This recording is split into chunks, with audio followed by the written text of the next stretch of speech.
안녕하세요. 오늘은 두 번째 장 21쪽에서 48쪽까지 제2장 공부하겠습니다. 제2장은 1차원 운동이에요. 차원을 디멘전이라고 그랬죠. 그래서 1차원 운동은 1D 운동이라고 합니다. 즉, 원 디멘셔널 모션. 자, 그러면 1차원 운동이라는 건 뭘까? 원 디멘셔널 모션이죠. 1차원 운동은 직선 운동을 1차원 운동이라고 그래요.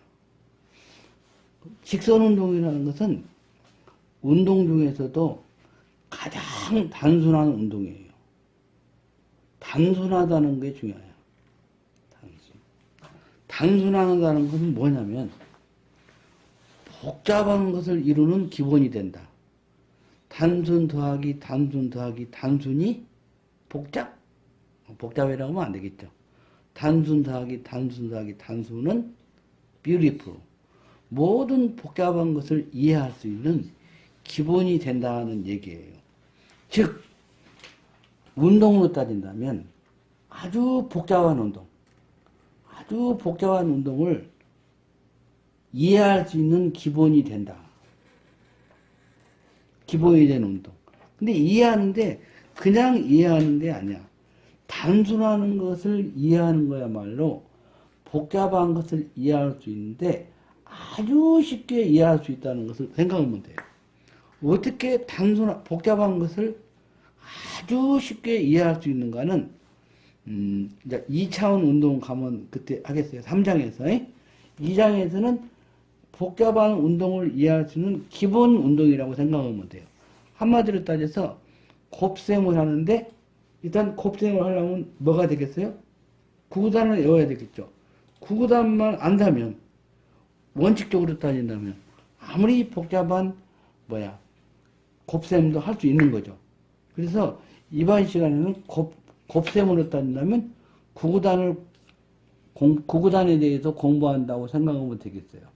복잡한 운동을 이해할 수 있는 그 단순한 것을 우리가 공부한다.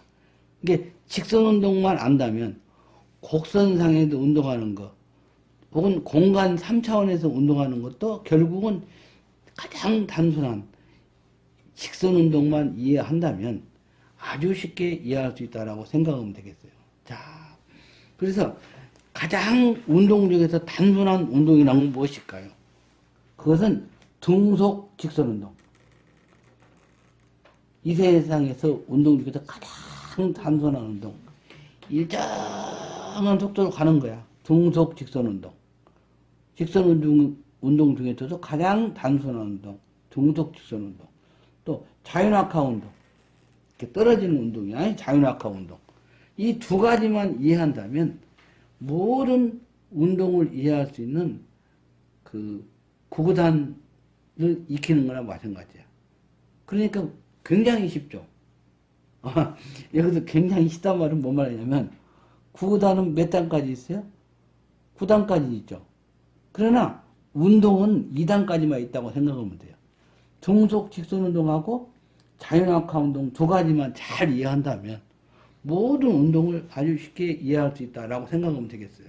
이게 훨씬 물리가 쉽다고 볼 수 있네요. 원리적으로. 물론 그것을 이해하는 데는 다소 시간이 걸리겠죠. 천천히 이해하기로 합시다. 먼저 위치와 속도와 가속도와 힘의 관계에 대해서 공부합시다. 관계? 얘들은 관계가 있거든요. 관계가 있다는 말은 무관하지 않다는 거예요. 상관이 있다는 뜻이죠. 그 말은 뭔 말이냐면 위치하고 속도하고 관계가 없다면 위치는 위치고 속도는 속도다. 아무 관계가 없는 거죠. 근데 관계가 있다는 말은 위치만 안다면 속도를 알 수 있고 또 속도를 알면 위치를 알 수 있다. 서로가 서로를 이해할 수 있는 거다는 얘기죠. 속도가 어떻게 변화되는 것만 알면 가속도도 알 수 있고 또 가속도를 보면 또 속도가 어떻게 변한다는 걸 알 수 있다. 서로 관계가 있기 때문에. 뭐 친구 관계라고 해도 되겠어요? 친구 관계가 있다면 A라는 사람하고 B라는 사람하고 친구 관계라면 A를 보면 B를 알 수 있고 B를 보면 A를 알 수 있는 거죠. 그런 식으로 네 개는 관계가 있어. 이 중에서 넷 중에 하나만 안다면 나머지 건 다 알 수 있어요. 위치, 보통 X로 쓰죠? 속도, V, 가속도, A, 힘, F. 이 넷 중에서 이미 하나만 안다면 나머지 세 개는 다 알 수 있어요. 위치만 안다면 속도, 가속도, 힘 알 수 있고, 속도 안다면 위치, 가속도, 힘 알 수 있고, 가속도를 안다면, 또 가속도를 안다면 위치도 알 수 있고, 속도도 알 수 있고, 힘도 알 수 있고, 또 힘을 안다면 이 세 개 알 수 있어요. 그럼 왜 가속도에다 동그라미 쳐놨을까요? 가장 그 중에서도 대장이라고 할까? 대장은 가속도예요. 가속도만 알면 뭐야? 위치나 속도나 힘은 아주 쉽게 알 수 있다라는 것을 공부를 통해서 진짜 서서히 알 수 있을 거예요. 그러면 관계가 있기 때문에. 그럼 관계란 건 뭐냐? 우리 물리학에서나 과학에서나 공학에서나 관계가 있다는 말은 A하고 B하고 관계가 있다는 말은 A를 알면 B를 알 수 있고 B를 알면 A를 알 수 있다는 뜻이라고 생각하면 되겠어요.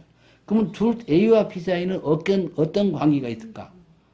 여러 가지 관계가 있을 거라고 생각하겠지만 학문적으로는 미분 관계에 있다든가 적분 관계에 있다고 생각하면 되겠어요. 즉 A를 알면 B를 알려면 미분이나 적분하면 되는 거고 B를 할 때 A를 알려면 B를 갖다가 적분하거나 미분하면 A가 된다는 얘기예요. 그러면 위치와 속도와 가속도와 힘은 어떤 관계 있을까? 단위를 알면 편하죠. 위치는 단위가 미터야. 속도는 단위가 미터 퍼 세컨드야. 그러면 속도는 미터를 시간으로 한번 나누면 되잖아. 근데 위치를 시간으로 한번 나누면 된다. 나눈다는 건 미분이죠. 그래서 위치를 시간으로 한번 미분하면 뭐야? 속도가 되는 거고 가속도는 미터 퍼 세컨드 제곱이야. 미터 퍼 세컨드를 또 세컨드로 한번 더 나누면 되죠.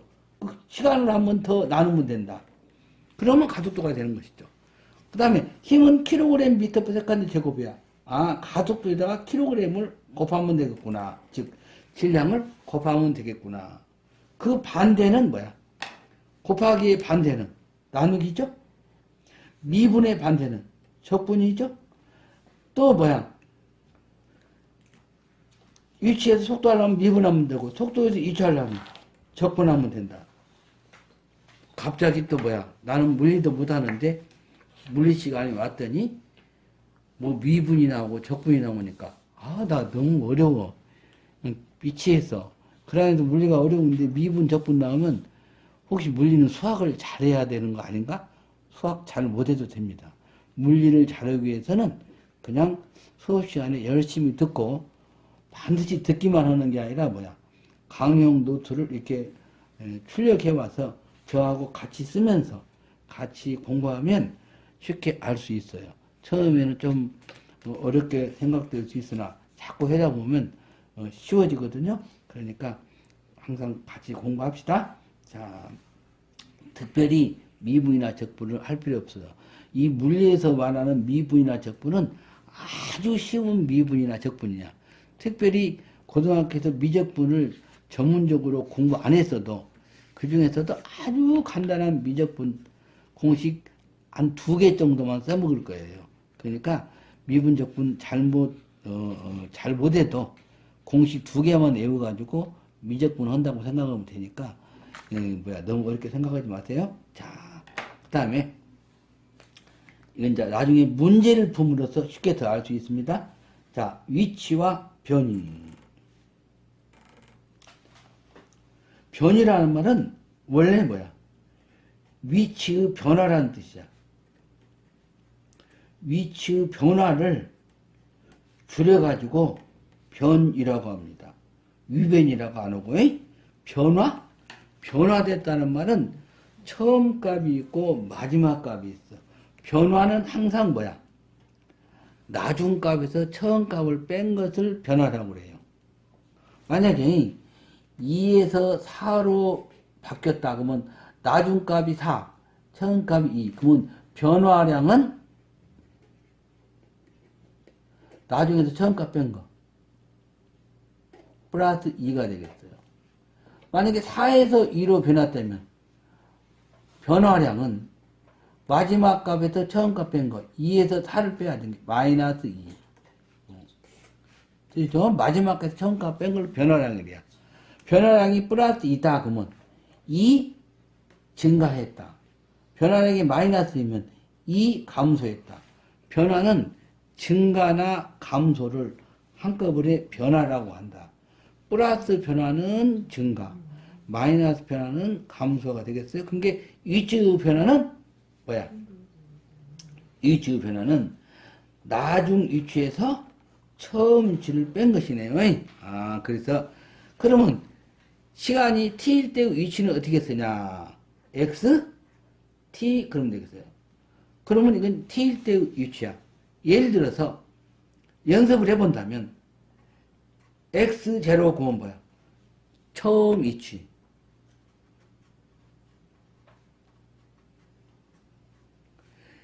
x2 그러면 뭐야? 2초 때 위치예요.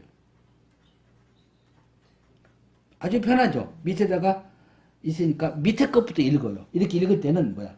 x2라고 하냐면 우리말로는 반대로 항상 이렇게 작은 글씨부터 읽어줘요.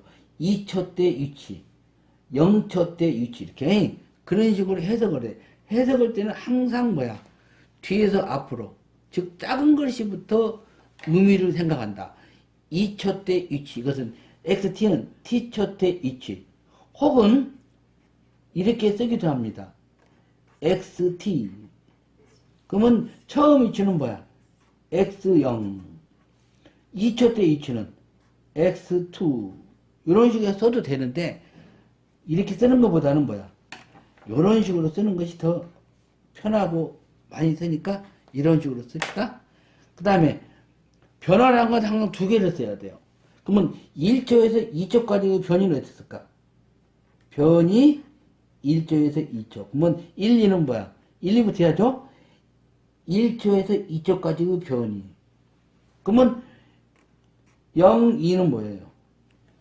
처음부터 2초 동안. 처음부터 2초 동안. 의 변이다.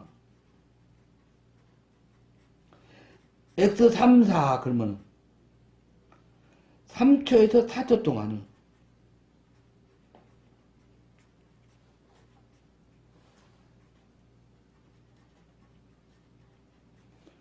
변이다.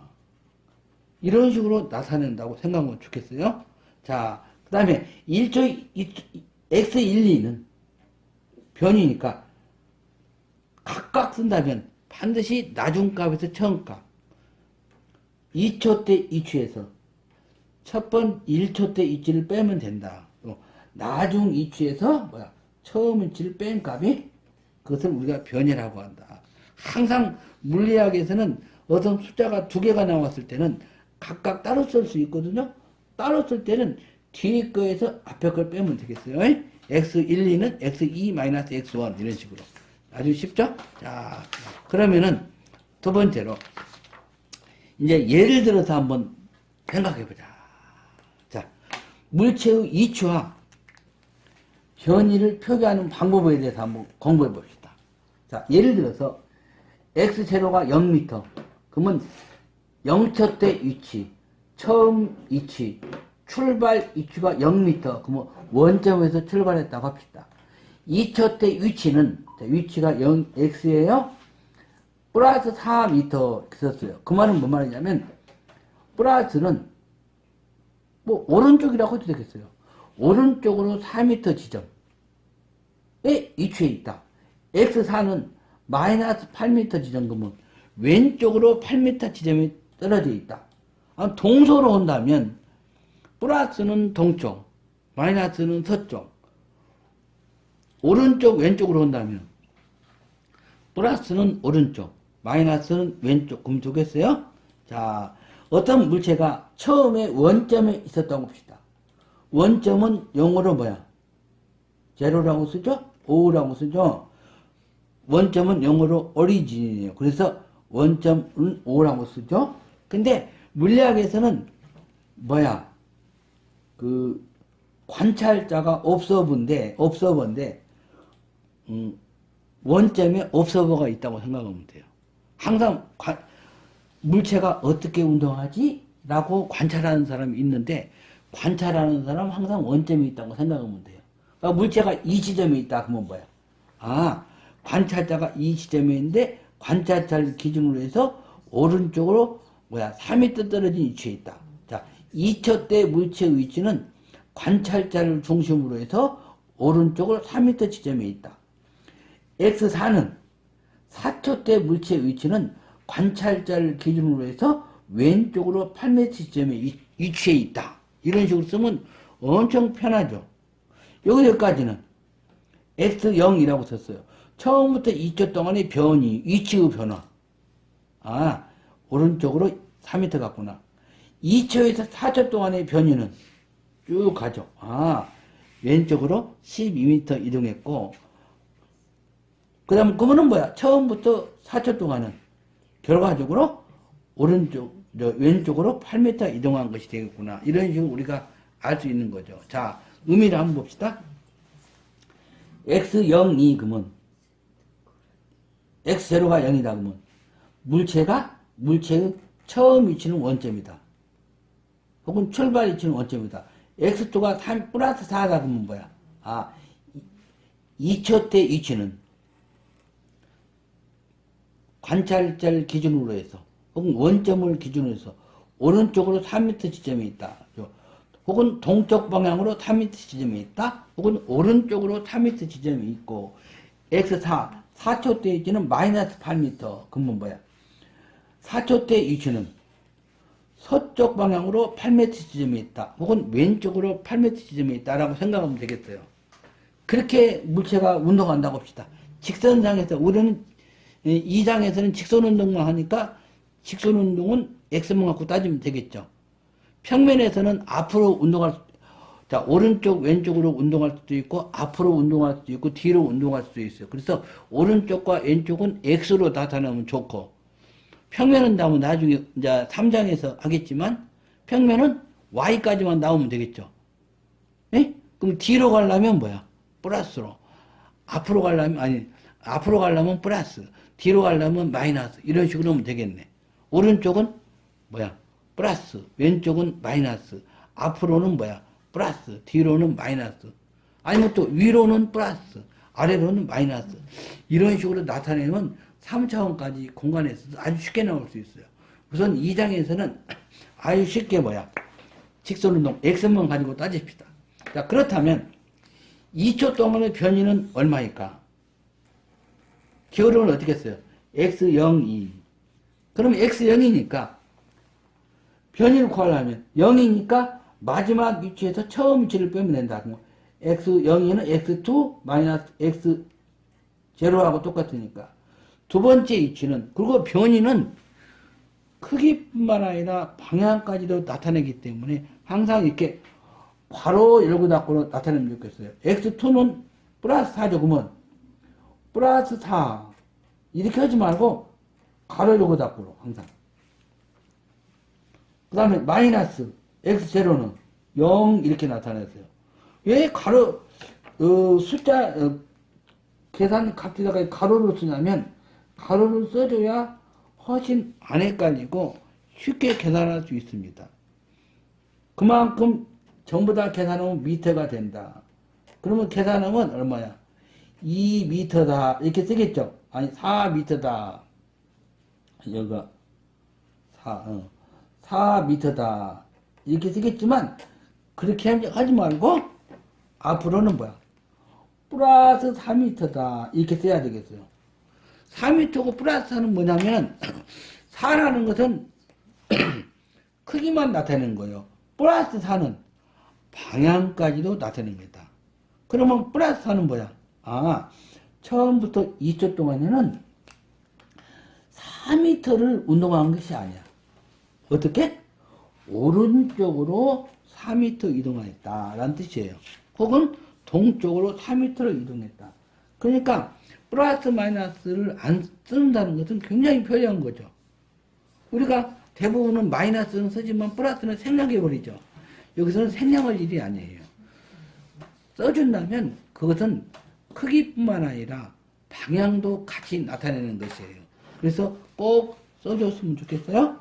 자, 변위는 이렇게 플러스 2m, 3m 이렇게 쓰는 것은 그냥 거리고, 거리라고 그래요. 그런 것은. 그것은 거리라고 그래요. 거리는 2m다, 4m다 이렇게 쓰는 거고, 변위는 플러스 2m, 마이너스 2m 이런 식으로. 변위가 플러스 4m, 마이너스 4m. 좀 틀리죠? 거리는 크기만 생각하고 변위는 방향까지도 나타내는 거리. 이건 단순히 2m고 변위는 오른쪽으로 2m, 동쪽으로 2m, 서쪽으로 2m, 왼쪽으로 2m 이렇게 방향까지도 나타내는 거리를 방향까지도 나타내는 거리. 방향까지도